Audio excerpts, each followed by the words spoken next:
একদিন রান্না করতে গিয়ে একটা রসুনের কোয়া একটু খারাপ দেখে আমি সেটাকে ফেলে দিয়েছিলাম, কিন্তু আজ হঠাৎ করে দেখলাম সেই ফেলে দেওয়া রসুনের কোয়া থেকে শিকড় বেরিয়েছে। তখন একটা কথা মনে হলো, আসলে কোনো কিছুই সব সময় শেষ হয়ে যায় না। আমরা যখন জীবনে দুঃখ কষ্ট পাই, ব্যথিত হই, মানুষ আমাদের ছেড়ে চলে যায়, তখন মনে হয় এটাই বুঝি জীবনের শেষ। কিন্তু না, হয়তো আল্লাহ তোমার জন্য নতুন একটা শুরুর দরজা খুলে রেখেছেন, যেটা তুমি এখনো দেখতে পাচ্ছ না।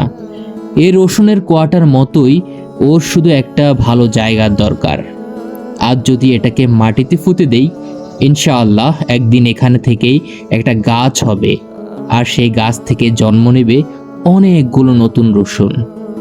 তাই তোমার জীবনে যখন খারাপ সময় আসে, নিজেকে শেষ মনে করো না। প্রয়োজনে জায়গা পরিবর্তন করো, পরিবেশ পরিবর্তন করো, নিজের চেষ্টাকে পরিবর্তন করো।